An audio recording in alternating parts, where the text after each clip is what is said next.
Kerja praktikal kami adalah untuk menghasilkan pelang topografi menggunakan kaedah automation. Pada 10 November 2021, pensyarah kami iaitu Encik Firdaus memberi kami tugas yang dilakukan secara berkumpulan. Kerja amali ini dijalankan pada 11 November 2021 dan report amali ini mengambil masa 1 minggu untuk disiapkan dan dihantar selewat-lewatnya pada 30 November 2021. Horizontal Control Survey.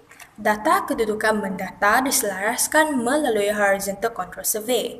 Trabas terdiri daripada satu siri garisan yang saling berkait dipanggil khusus melalui di antara siri titik di atas tanah yang dipanggil stesen Trabas. Trabas survey dilakukan untuk mengukur kedua-dua jarak antara stesen dan sudut antara laluan.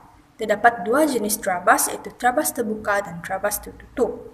Sebelum kita memulakan kerja trabas, kita mesti menguji ADM terlebih dahulu. Selain itu, kita juga perlu ada buku booking untuk merekod data trabas. Paksi koordinat SATA boleh digunakan untuk merujuk tempat-tempat ini. Kelebihan menggunakan Horizontal Control Survey termasuk tinjauan boleh diselaraskan. Siri dan rangkaian monumen dengan kedudukan yang diketahui XY di atas tanah. Di samping itu, Horizontal Survey mesti mengikut peraturan kadaster kelas pertama. Tujuan untuk horizontal ini adalah untuk menyediakan stesen lintasan untuk bearing dan jarak untuk rangkaian rujukan. Rangkaian kawalan harus disambung kepada kebanyakan mendatar. Dalam horizontal control ini, kita hanya memerlukan 4 stesen untuk melakukan trabas. Vertical Control Survey. Vertical Control Survey atau leveling boleh ditakrifkan sebagai proses tinjauan untuk menentukan ketinggian perbezaan antara titik tanah merujuk kepada datum dengan instrumen leveling dan staff. Terdapat dua jenis vertical leveling iaitu adalah precise leveling dan auto leveling. Tujuan leveling adalah untuk mengetahui ketinggian perbezaan antara dua titik. Ia juga untuk menubuhkan benchmark untuk projek pembinaan. Poin pada permukaan atau kawasan dalam kerja dengan aras berkurang merujuk pada purata paras laut. Selain itu, monumen yang dikenali mengurangkan aras untuk mengawal secara menegak untuk projek tersebut. Ukuran ketinggian daripada ellipsoid boleh ditentukan dengan tepat dengan GPS. Differential Field Test (DFT). DFT dilakukan di lokasi kerja apabila pemeriksaan harian mempunyai perbezaan jarak yang banyak daripada 10 mm dan apabila setiap kali memulakan kerja survey yang baru. Ini adalah prosedur ketika melakukan DFT. Pertama, sediakan stesen A dan stesen B. EDM akan dipasang di stesen A dan prism akan dipasang di stesen B. Jaraknya mestilah tidak kurang daripada 50 meter. Kedua, kirakan jarak antara A dan B dan seterusnya letakkan stesen C di antara A dan B. Prosedur seterusnya, pindahkan ADM ke stesen C dan pasangkan prism berikutnya di stesen A. Setelah itu, kita akan mengukur jarak CA dan CB. Seterusnya, bandingkan jarak AB dengan jumlah daripada CA dan CB. Jika jarak melebihi 10 mm, maka peranti yang diuji tidak boleh digunakan dan harus menjalankan ujian kalibrasi. Sekarang saya nak tentang ujian dua pasang ialah two-pad test. Ini ialah langkah-langkah untuk two-pad test. Langkah pertama ialah dilakukan oleh setiap kumpulan untuk menyemak instrumen. Kedua ialah keputusan ujian pasang telah direkodkan dalam buku bidang ialah Fieldbooks. Tandahkan titik A dan B dengan jarak lebih daripada 40 meter. Ini ialah titik A. Ini ialah titik B. Jarak ialah lebih daripada 40 meter. Alat ini dipasang di tengah antara dua pasang. Alat dipasang di titik C. Alat ini ialah auto level. Kelima ialah ukur kaki tangan di titik A, S kedua dan B, S1. Ini ialah S2. Ini ialah S1. Keenam, gerakan ala aras berhampiran dengan titik B pada jarak L bahagi 10. Alat disimpan sini. Ukur kaki tangan A, S ketiga dan D, S keempat. Ini ialah S keempat. Ini ialah S ketiga. Ini ialah result untuk two-part test dengan adas pertengahan antara A dan B. A ialah 1,352 meter. B ialah 1,402 meter. Dengan kedudukan adas 5 meter tadi pasang B pada garisan AB yang dihasilkan. A ialah 1,444 meter. B ialah 1,379 meter. Ini ialah pengiraan untuk two-part test. Ini ialah S1, S2, S3 dan S4. Sekarang cari coordination error. S1 ialah 1,402 tolak S2 ialah 1,352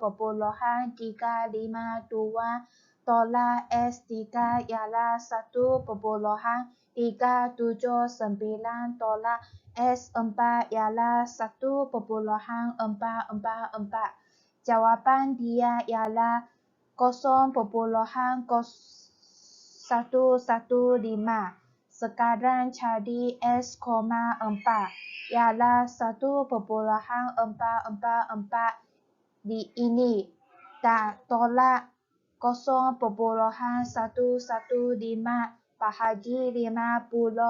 Lepas tu darab 55. Jawapan dia ialah 1,3175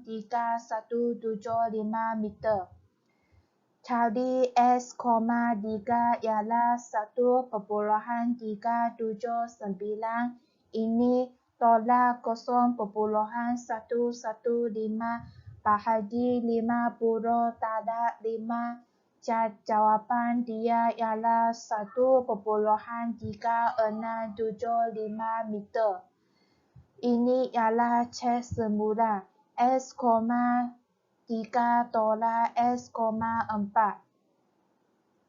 ialah 1,3675 tolak 1,3175. Jawapan dia ialah 0,05. Sama dengan S1 tolak S2. S1 tolak S2 tolakkan. Jawapan dia sama dengan 0,05.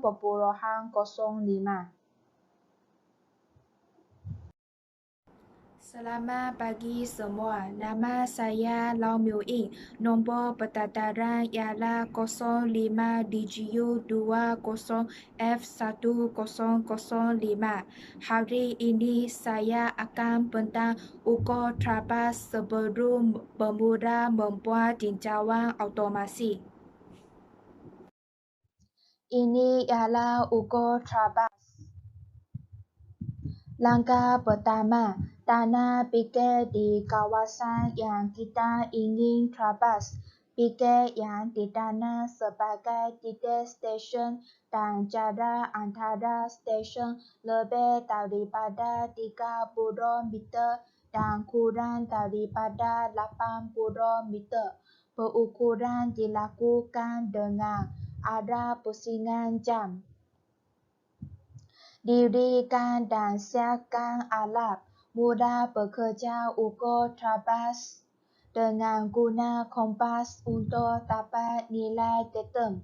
Total stesen yang berada di stesen 2 dan prisma berada di stesen 1 dan 3. Dengan menggunakan pengiran kiri, pusingkan total stesen ke prisma di stesen 1 catat bacaan datum garisan 2 ke 1. Kemudian pusingkan total station ke Prisma 3. Nilai bearing dan jarak yang dicatat. Alat total station ditukar pada pengiran kanan dan disasarkan prisma di stesen 1. Nilai bearing pengiran kanan disetkan di mana nilai pengiran kiri ditambah 180. Total station sekali lagi tukar ke prisma di stesen 3. Nilai bearing dan jarak dicatat.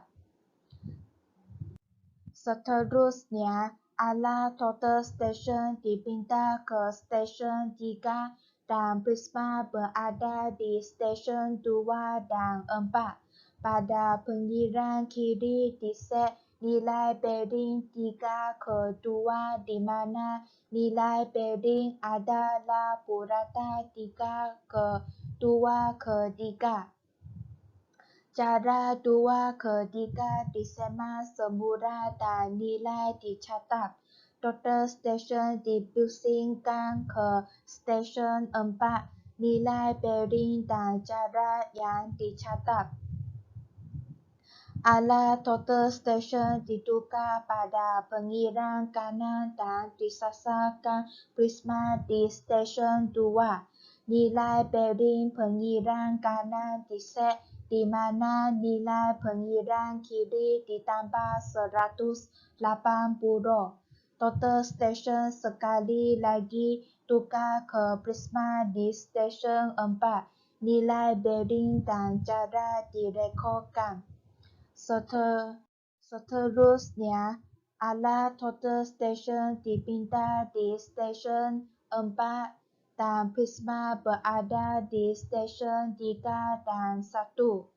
Pada pengiran kiri diset nilai bearing 4 ke 3 di mana nilai bearing adalah purata 3 ke 4. Jarak 3 ke 4 disemat semula dan nilai dicatat. Alat total station ditukar pada pengiran kanan dan disasarkan prisma di stesen 3. Nilai bearing pengiran kanan disetkan di mana nilai pengiran kiri ditolak 180. Total station sekali lagi tukar prisma di stesen 1. Nilai bearing dan jarak direkodkan. Akhirnya, alat total station dipindah ke stesen 1 dan prisma berada di stesen 4 dan 2. Pada pengiran kiri diset nilai bearing 1 ke 4. Di mana nilai bearing adalah purata 4 ke 1. Jarak 4 ke 1 disemat semula dan nilainya direkod. Total station dipusingkan ke stesen 2. Nilai jarak dan bearing dicatat. Alat total station ditukar pada pengiran kanan dan disasarkan prisma di stesen 4. Nilai bearing pengiran kanan disetkan di mana nilai pengiran kiri ditolak 180. Total station sekali lagi tukar ke prisma di stesen 2. Nilai bearing dan jarak direkodkan. Hai, nama saya ialah Winita Suching. Nombor pendaftaran saya ialah 05 DGU 20 F1004. Hari ini saya akan membentangkan tentang prosedur kerja ukur aras. After ujian tua pasat selesai, kita boleh memulakan kerja ukur aras. Yang pertama, kita boleh meletakkan TPN atau BM untuk titik permulaan.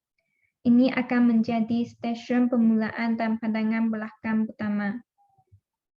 Seterusnya, sediakan alat peralatan pada kedudukan yang sesuai kira-kira 30 hingga 50 meter dari DBM. Sementara itu, seorang akan memegang staf aras secara menegak dengan panduan kelompok staf pada BM. Bacaan pertama yang diambil ke atas staf ini dikenali sebagai pandangan belakang. Seterusnya, seorang lagi akan mencari titik hadapan yang dikenali sebagai titik perubahan dan memastikan jarak pandangan belakang dan pandangan hadapan adalah lebih kurang sama. Ini adalah untuk menghapuskan larak penyusunan. Juru ukur kemudian akan memberi tumpuan kepada staf hadapan yang dipegang secara menegak di titik perubahan, iaitu titik pertama untuk membaca bacaan staf yang dikenali sebagai pandangan hadapan. Pada masa yang sama semasa membaca pandangan hadapan, orang yang di DBN atau BM hendaklah bergerak untuk mencari titik perubahan seterusnya.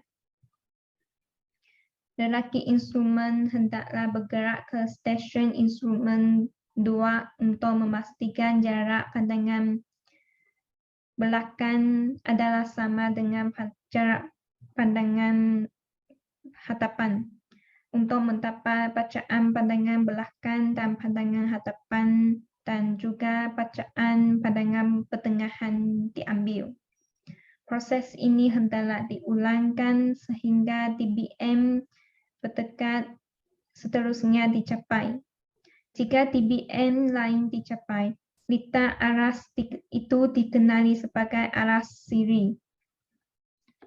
Jika litar aras mencapai kembali ke DBM permulaan, litar aras dikenali sebagai aras tertutup. Oke, itu daripada saya. Sekian, terima kasih. Next, ukur butiran. Detail surveying adalah untuk meneliti perincian menggunakan jumlah stesen. Untuk kerja lapangan, pada setiap titik rangkaian kawalan akan didirikan atau dipasangkan total station secara bergantian. Kaedah ini mempunyai ketepatan yang tinggi dan sesuai digunakan untuk mencari perincian yang berjarak jauh. Pertama, setkan instrumen iaitu total station di stesen 2 dan prisma di stesen 1.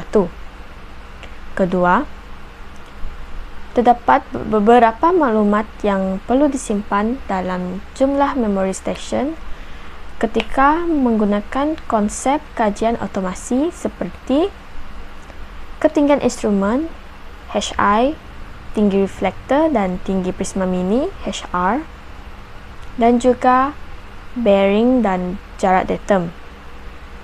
Pilih stesen kawalan berdekatan sebagai objek ataupun titik rujukan iaitu RO. Lihat titik dan rekod bacaan bulatan mendatar. Seterusnya, semua butiran akan diperbetulkan berhubung dengan arah yang dipilih. Yang kelima, titik perincian yang dipilih digalakkan mengikuti arah jam kerana penampakan terakhir akan kembali ke objek ataupun titik rujukan iaitu RO untuk memastikan aturan lingkaran mendatar tidak lari semasa proses pemerhatian. Yang keenam, tiang perincian akan dipindahkan ke setiap titik-titik perincian yang dipilih secara berganti sehingga proses pemerhatian selesai. Yang ketujuh, semua data yang direkodkan akan dimuat turun dari total station untuk dialihkan ke komputer ataupun laptop melalui USB ataupun kabel. Setelah data dimuat turun dari Total Station, data boleh mula diproses menggunakan perisian CDS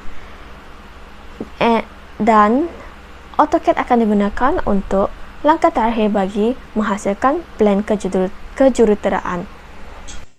Okey, selamat pagi dan salam sejahtera kepada rakan-rakan semua. Okey, hari ini saya akan mengajar anda bagaimana cara untuk buat turun maklumat dari Total Station. Okey, sebelum itu kita tahu bagaimana untuk buat serapan butiran kan. Okey, selepas kita buat serapan butiran tadi, kita perlu ambil maklumat dalam Total Station tu dan pindahkannya ke USB. Okey.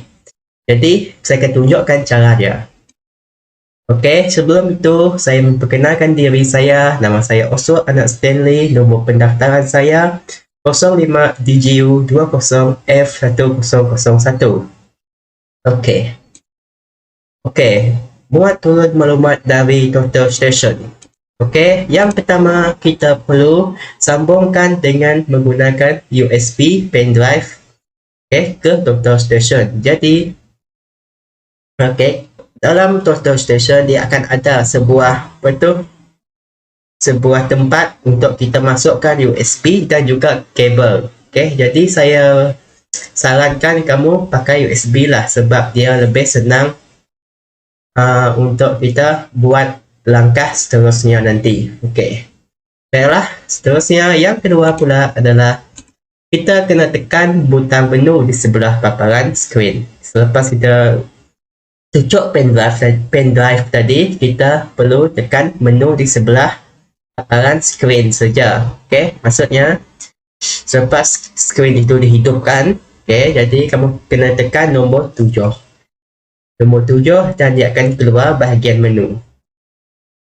Okey, pada skrin menu ni nanti, kamu kena tekan butang F4 dua kali. Maksudnya di sini adalah kamu tekan F4 sekali, lepas tu tekan lagi untuk pergi ke halaman seterusnya. Okey, kemudian tekan F1. Okey, gambar sebelah ni dia dah menunjukkan kita telah tekan F4 dua kali. Jadi kita akan lihat macam mana kita mahu tahu kita dah tekan dua kali kan. Okey, kita akan dapat lihat 2/4 ni. Okey, kalau 1/4 dia halaman 1. Kalau 2/4 dia akan pergi ke halaman kedua. Okey. Okey, seterusnya dalam skrin memori MGR ni, okey, dalam ni kamu kena tekan F4 dua kali lagi macam tadi untuk kita pergi ke data finder. Okey, kemudian tekan F1 untuk pemindahan data. Jadi kita kena tekan F4 dua kali untuk pergi ke halaman seterusnya tadi. Okey, selepas itu kamu kena tekan F1 untuk pemindahan data dari Total Station ke USB kamu. Okey, seterusnya adalah kamu kena tekan F2 untuk pengiraan pilih. Okey, iaitu kamu kena tekan F2. Okey. Lepas tu kemudian tekan F4 untuk enter. Jadi dalam gambar ni dia akan bagi tahu F2. Sebab kenapa saya pilih F2 sebab kita pakai USB kan. Jadi kita tekan F2. Okey, lepas kamu tekan F2, kamu tekan enter. Okey, lepas kamu tekan enter, dia akan tunjukkan data transfer ke Total Station ataupun data kamu ingin pemindahan data. Okey, jadi ada dua di sini, send data dan load data. Okey. Yang pertama kamu kena tekan F1 untuk hantar maklumat ke USB. Okey, jadi kamu mahu hantar maklumat itu ke USB. Jadi kamu kena tekan F1 saja. Okey. Lepas tu kamu kena tekan measure data di total station, iaitu F1. Okay, lepas kamu tekan F1 tadi kan, okay, kamu kena pilih nama file kerja kamu. Okay, nama file kerja kamu ni adalah nama file yang kamu telah buat job dia. Okay, jadi apa nama file kamu kena cari nama file kamu. Contohlah, kalau nama file kamu twist kan, jadi kamu kena cari dia, list dia, nama twist. Okay, jadi dengan menekan F2 untuk kita cari senarai dia, dan digunakan kekunci total station atas dan bawah untuk mencari file dia, file kerja. Okay, selepas kita jumpa file kerja kita kena muat turun file tersebut dengan menekan F4. Okay, F4 ni dia akan beritahu lah kalau kamu mau mau send pindahkan maklumat tu ke USB kamu. Okay, dia akan minta adakah sama ada kamu ingin yes or no. Okay, dalam ni dia akan tulis yes ataupun no. Jadi dia akan suruh kamu macam ni. Okay, jadi kamu yes lah, okay kan? Kamu yes kan sebab kamu ingin pindahkan data ke USB. Okey, seterusnya apabila data selesai dimuat turun, keluarkan USB tersebut dan matikan total station. Okey, jadi selepas data tu selesai melakukan pemindahan, kita boleh keluarkan USB tersebut. Okey, lepas tu yang ke-11 adalah kita sambungkan USB tadi ke komputer anda untuk melakukan proses selanjutnya. Okey, dalam proses selanjutnya ni adalah kita akan data yang dari USB tadi kita masukkan ke CDS nanti. Okey, dari CDS tu nanti dia akan masukkan ke AutoCAD. Jadi maksudnya di sini CDS ni adalah perantaraan antara USB dan juga AutoCAD. Okey. Itu saja untuk cara untuk muat turun maklumat dari total station. Seterusnya kita akan bertemu lagi pada video seterusnya untuk belajar tentang CDS dan AutoCAD.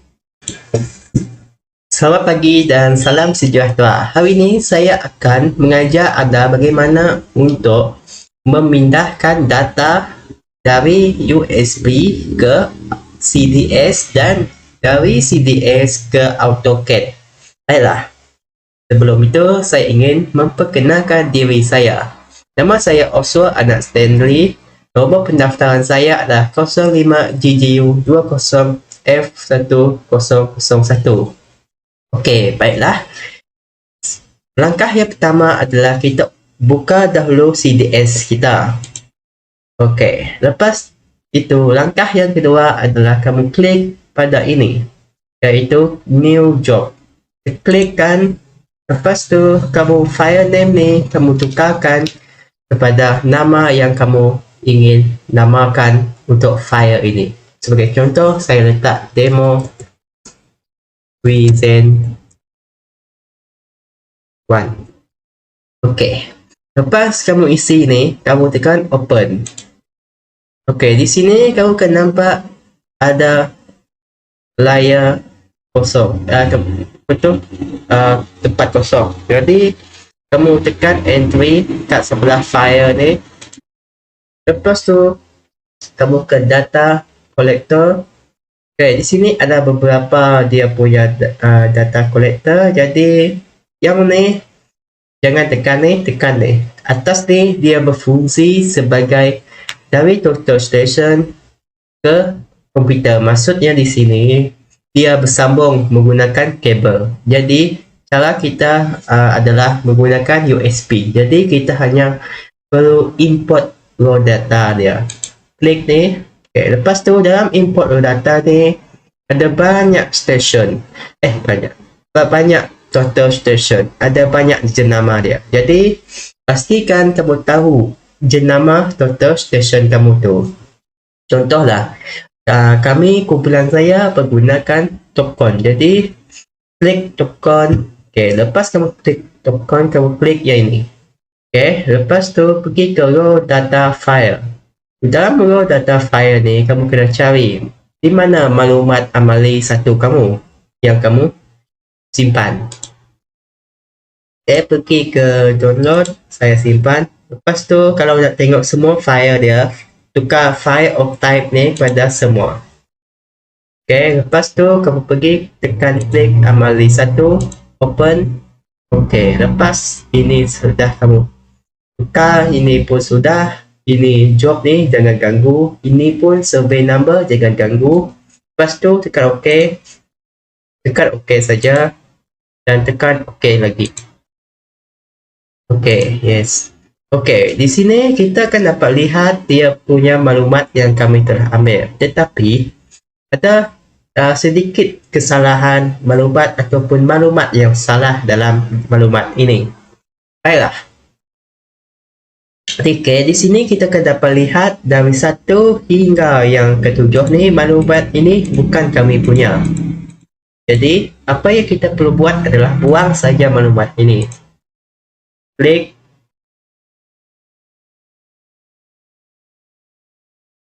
Okay, buang dan delete. Okay, lepas tu kita cek sekali lagi. Okay, kita mula dari station 2000 hingga 2030. Lepas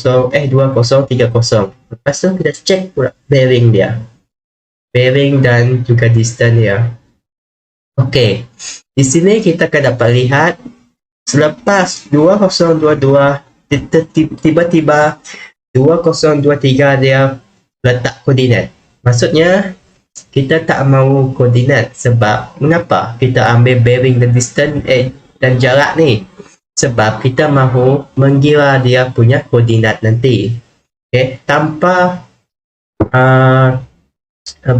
bearing dan juga jarak ni, kita tak dapat mengira dia punya koordinat. Jadi di sini kita tak dapat mengira dia punya data.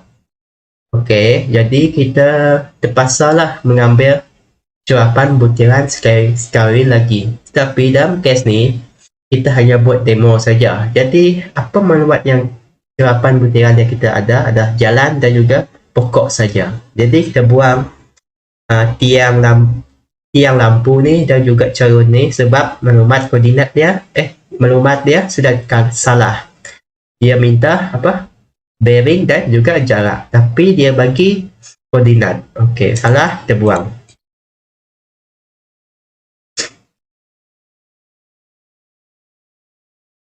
Delete.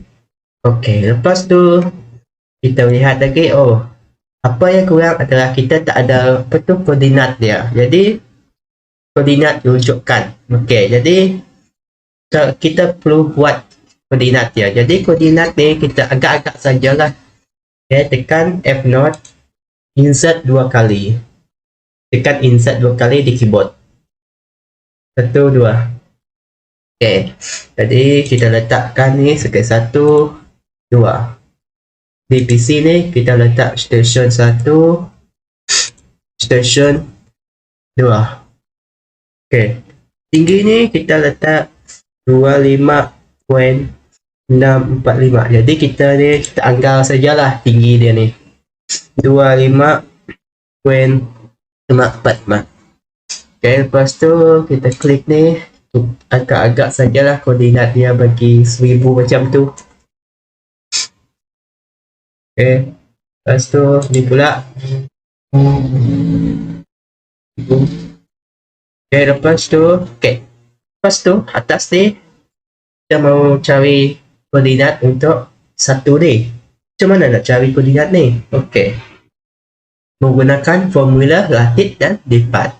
Okay, kalau kamu nak guna formula latih dan lipat untuk mencari koordinat, pastikan bearing dan jarak kamu ada. Sebab bearing dan jarak ni dia dapat mengira koordinat. Sebab itulah apabila kita mengambil serapan butiran ini, kita memerlukan dia punya bearing dan juga jarak sebab untuk mencari koordinat dia nanti. Okey, sekiranya di sini cerapan butiran kita letak koordinat-koordinat, dia tidak akan dapat mengira koordinat dia sebab dia tak ada bearing dan juga jarak dia. Okey, jadi saya dah kiranya dia punya ni 1014.035. Ini pula kita 979.311. Okey. Lepas kita isi ni semua sudah isi, pergi ke option, pergi ke calculate coordinate. Okey.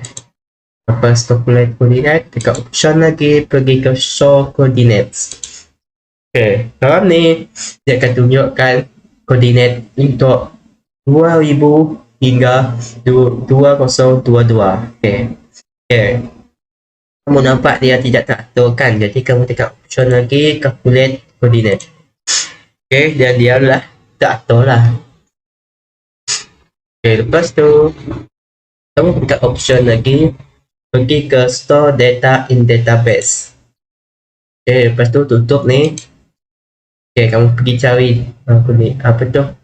Maklumat kamu tadi. Okey, di sini apa yang perlu adalah dia punya jalan pokok stesen 1 dan 2 dan juga ketinggian dia. Okey, lepas tu kamu tekan layer ni, pergi ke modes display, tukarkan layer ni ke modes. Jadi apa yang kita nak tunjukkan ada points, point number dan juga high dia. Okey, lepas tu untuk mode input kamu dengan usik, dan lepas tu pergi ke surface parameter, tak perlu. Surface point selection tak perlu, dan surface color pun tak perlu. Jadi maksudnya di sini kita hanya ubah dia mode display ni saja. Lepas tu jangan tekan OK dahulu. Okey, kamu pastikan kamu punya job limit minimum dia 1 dan juga maksimum dia ada 2022, sama dengan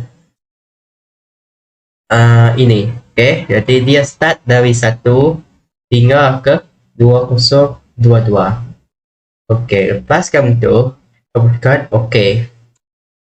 Okey, lepas tu kalau kamu nak tengok dia cantik lagi lah kan, kamu tekan ni form model ni, tekan. Okay, lepas tu kamu tekan dia punya ni, calculate contour dia. Okay, lepas tu kamu akan nampak dia punya ni, lepas tu contour dia.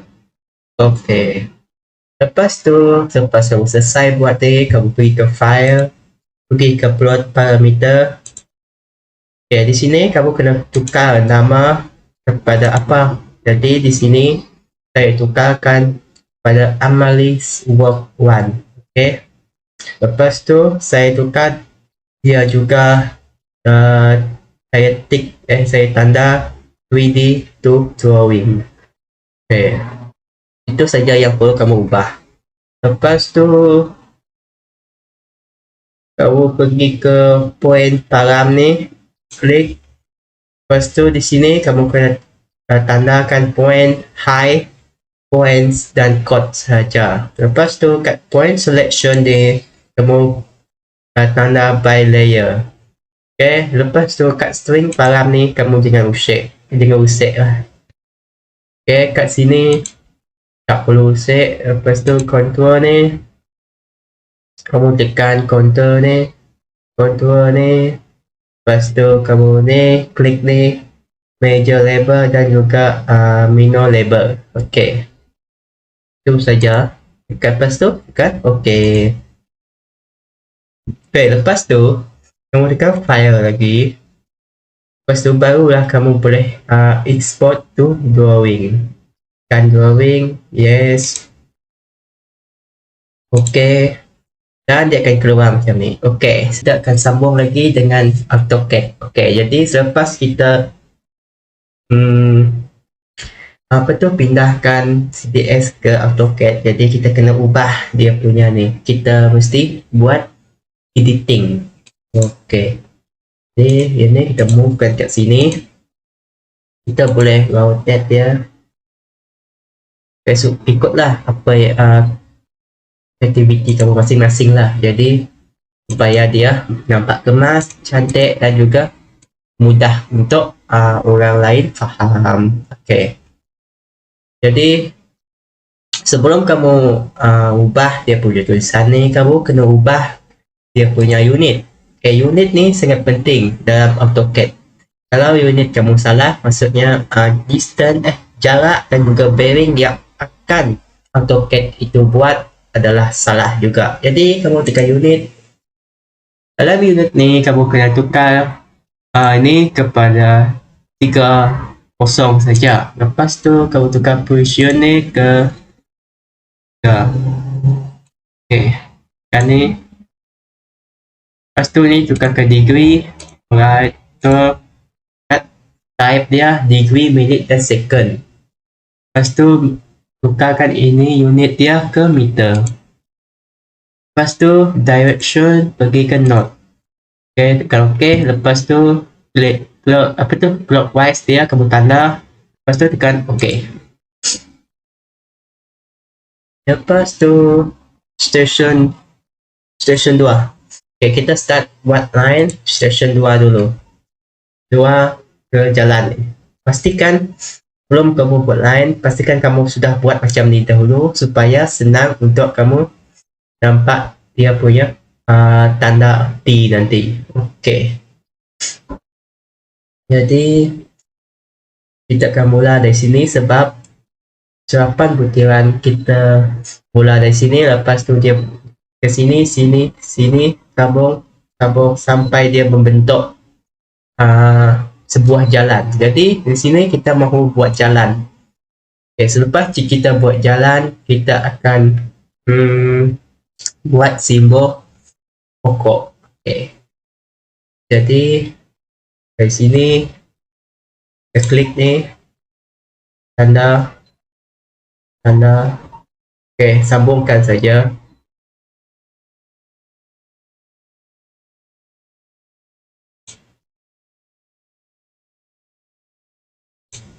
Okay. Ini pokok jalan.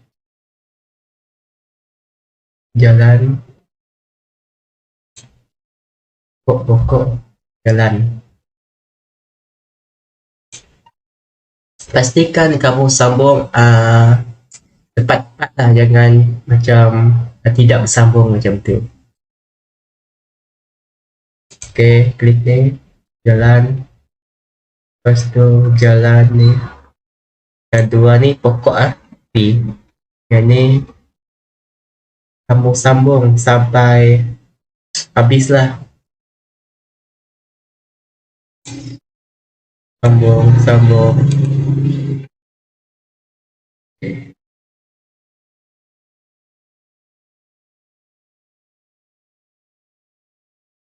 Okay, pastikan kamu sambung dengan betul. Ini saya cuma demo saja. Okay. Lepas kamu selesai ni, apa yang kamu seterusnya buat adalah kamu kena buat dia punya bingkai. Okay, sebab dalam topografi plan, apa yang penting adalah bingkai dia, tajuk dia, lepas tu petunjuk dia, arah mata angin, di mana kawasan dia, skala dia, lepas tu di mana lokasi dia ni, lepas tu nama siapa yang buat survey tersebut. Okay. Jadi seterusnya kita kena buat bingkai dia. Bingkai ni kita boleh ikut unit dia, okay, skala dia. Kalau bingkai macam ni, kita ikutlah bentuk dia. Kalau bentuk topo plan kita ni menegak vertikal macam ni kan, jadi buatlah lebih vertikal, lebih besar, sama-sama besar lah sebab sesuai. Kalau kita buat menegak macam ni, kita punya plan tak sama nanti. Dia ada lebih bawah nanti. Okay. Jadi okay. Lepas tu kamu kena set dia punya skala. Jadi tekan pergi skala. pergi ke, kalau kamu nak mudah, kamu klik saja sini. Lepas tu klik kanan, pergi ke skala ni. Lepas tu kamu tekan ni, tekan sudut ni. Okey. Jadi kalau contohlah, kalau saya nak satu nisbah 500, jadi tekan 500 saja. Betul. Jadi inilah bingkai skala yang kamu perlu besarkan. Okey. Lepas tu untuk ni kamu cuma besarkan dia saja. Kamu cuma besarkan dia. Okey. Lepas tu pas kamu buat bingkai, kamu kena susun dia punya maklumat lah, punya line dia. Contohlah kamu buat macam ni. Okey, lepas tu di sini kita akan letak dia punya plan tadi, dan juga arah mata angin, petunjuk dia. Okey, jadi kamu buat dia punya grid dia. Okey, di sini kamu buat dia punya maklumat dia. Okey. Jadi macam mana dengan garis ni? Jangan risau, sebab kita dapat trim dia saja. Jadi kamu trim, potong, senangkan. Potong pula. Okey, potong, trim, enter, potong, ini potong juga, ini pun potong. Okey, dia kan jadi macam ni. Okey, lepas tu kamu isilah maklumat dia. Okey, ini adalah yang saya telah buat. Okey, dia akan menjadi macam ini nanti. Jadi dalam kes ini, dalam plan topografi saya pakai skala 1:200. Baiklah. Kamu boleh tukar dia punya warna untuk jalan ni. Okey. Jadi kamu kena ada dia punya jalan, kod dia, dan juga ketinggian dia. Okey. Lepas kamu siap buat ni tadi, kamu kena buat dia punya kotak petunjuk ni. Kotak petunjuk ni sangat penting supaya orang lain tahu apa yang kamu nak tunjukkan kat sini. Contohlah, warna biru ni contour. Okey, jadi kamu mereka tahu ini warna biru ni adalah contour. Okey. Lepas tu simbol pokok ni, okey, mereka akan tahu, oh ini simbol pokok. Jadi sebab itulah pentingnya petunjuk. Okey, lepas tu ini adalah stesen. Jadi stesen 1 dan juga mana stesen 2. Okey. Lepas tu kamu kena tambah juga arah mata angin ni. Lepas tu kawasan Kuching, Sarawak, skala dia tadi 1:200. Okey.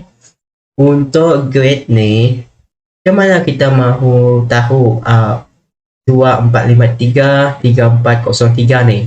Adakah saya buat isi saja nombor agak-agak saja? Tak. Okey. Kamu klik ni. Okey, kamu klik ni kan. Kamu klikkan, lepas tu klik kanan, pergi ke properties.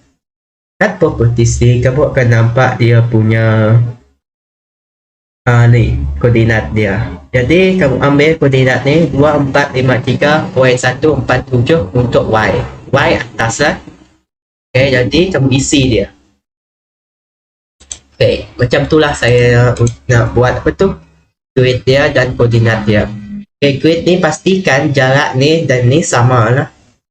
Okay. Jangan pula jarak ni 20, ini 21, okey, tak dapat. Kita perlu sama-sama. Kalau ni 20, ini pun 20. Okey. Lepas tu di sini kita akan nampak dia punya plan title. Jadi setiap plan topografi kita perlu ada tajuk dia. Apa tajuk yang ingin kamu sampaikan? Okey, apa tajuk ni? Jadi kita akan lihat topografi survey on Polytechnic Kuching, Sarawak. Jadi kita buat plan topografi di Kuching, Sarawak. Okey. Lepas tu kita pun juga tunjuk, kalau setakat bagi tahu di Politeknik Kuching Sarawak kan, semua orang tahu di mana, tapi orang tak tahu di mana tempat kamu buat ni. Jadi kita perlukan kawasan dia, location plan dia. Okay, jadi di sini kami buatnya. Dari mana saya dapat gambar ni? Saya dapat dari map lah, Google Map. Okay, kamu boleh search, kamu boleh cari Politeknik Kuching Sarawak. Jadi kamu pergilah cari di mana kawasan yang kamu buat tu. Okay. Lepas tu di sini kita letak nama dan juga orang yang buat drawing ni lah. Okay, lepas tu kita boleh letak lesen dia, tarikh kita buat survey, siapa yang check kita nanti, siapa yang survey ni akan plan topografi ni akan disemak oleh siapa. Okay. Lepas tu di sini kita letakkan nota sikit lah supaya orang yang tengok plan kita tahu apa yang ada. Jadi semua measurement in meter. Jadi semua ukuran di sini dan juga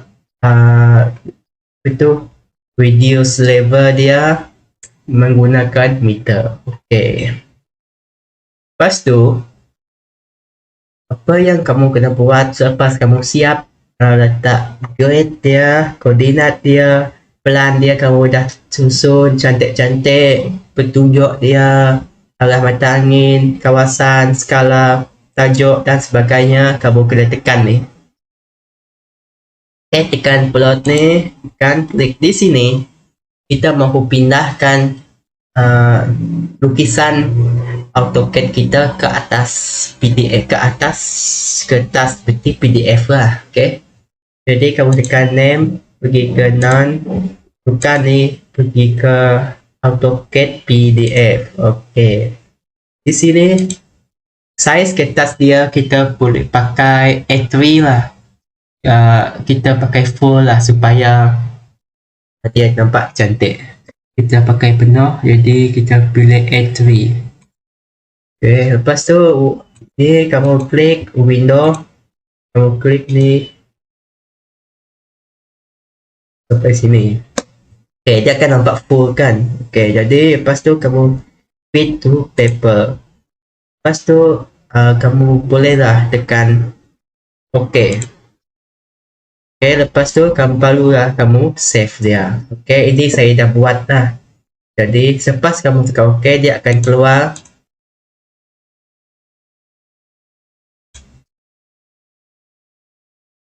topografi plan. Okay.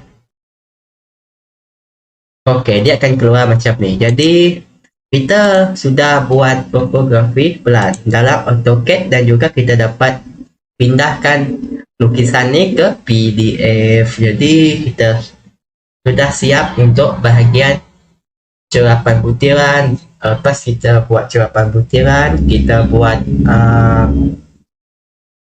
ini bentuk AutoCAD dia. Lepas AutoCAD kita tukarkan ke PDF. Okay. Itu saja untuk tukar dia punya ni. Okay.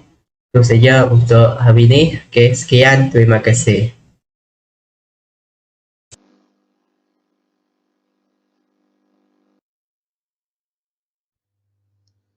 Okey, ini adalah langkah-langkah untuk melakukan traverse tertutup ya. Jadi langkah pertama, kita set up total station pada station 2 dan set up prism pada station 1 dan station 3. Kemudian kita cerap dari station 2 ke station 1 dan juga dari station 2 ke station 3.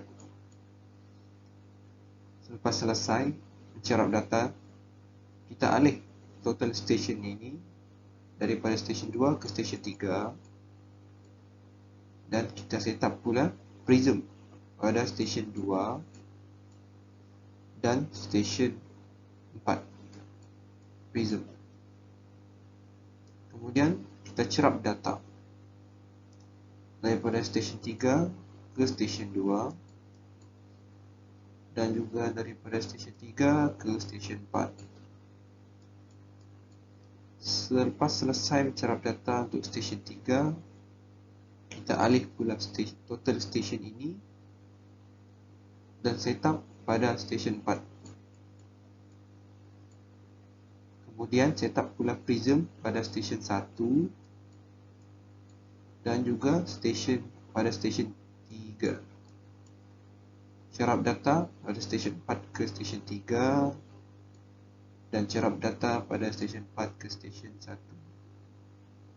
Selepas selesai mencerap data untuk stesen 4,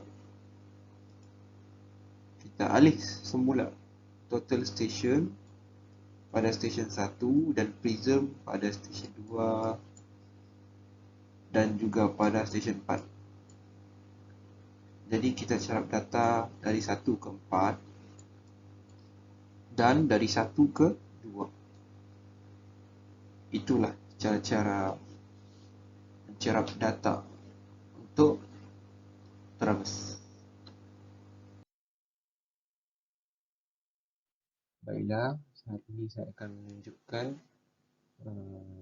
proses two-pack test ataupun ujian dua pikir. Yang pertama sekali, kita mestilah menyediakan alat-alat. Yang pertama, tripod. Yang kedua, alat ukur aras atau metric level. Dan juga yang ketiga adalah staff. Okey, pertama sekali, dirikan alat DC di atas tanah yang lebih kurang ratannya di tengah-tengah antara titik A dan titik B. Jarak di antara titik A dan titik B di antara lebih kurang 40 meter. Kemudian ambil bacaan staf A1 dan B1 yang masing-masing berada di atas piket A dan piket B. Di dalam pengiraan A1 tolak B1 yang memberikan perbezaan sebenar antara aras laras A dan aras laras B kerana jarak-jarak pandangan yang menyebabkan berlakunya selisih adalah sama. Seterusnya, pindahkan alat ke D yang berada di atas garis AB. Misalnya dibuat BD, B dan D sama jarak dengan C dan B, CB untuk memudahkan pengiraan. Tetapi ia bukanlah sesuatu yang diperlukan. Kemudian ambil bacaan staf A2, dan B2 yang masing-masing berada pada titik A iaitu A2 dan titik B iaitu B2. Apabila A1 tadi, A1 tolak B1 sama dengan A2 tolak B2, maka alat adalah dalam pelarasan. Dan jika alat dalam pelarasan, maka ia boleh memberikan ukuran yang tepat dan alat itu boleh digunakan dan juga masih dalam keadaan yang baik. Sekian, itu sahaja.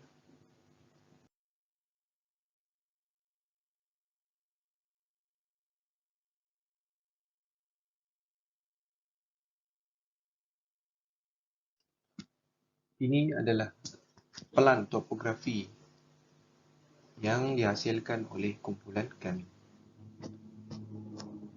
dengan menggunakan software CDS dan juga AutoCAD. Kita lihat sedikit plan title,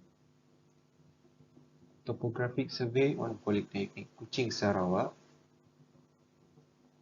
Survey and drawn by Oswald anak Stanley, Muhammad Faris Najman bin Muhammad Najmi, Mazlin JC anak Nafgreen, Marveli anak Terence, Winnie Tang Siu Ching, and Lau Miu Ying.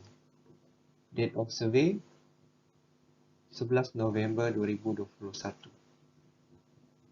License surveyor sama seperti tadi. Kemudian ada penunjuk arah. Kemudian ada legend. Warna merah sebagai jalan. Warna biru sebagai kontur. Kemudian ada simbol pokok. Dan juga simbol station.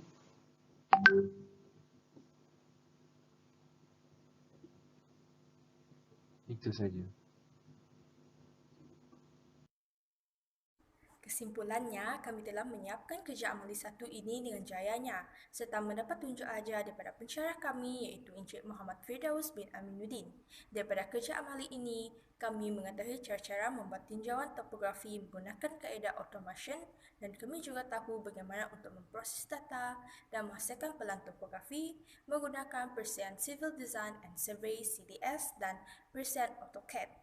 Oleh itu, kami juga telah belajar bagaimana untuk menjalankan kerja amali ini dengan baik, di mana semua yang kami kerjakan adalah sangat berhati-hati, terutamanya apabila menggunakan persian CDS dan AutoCAD.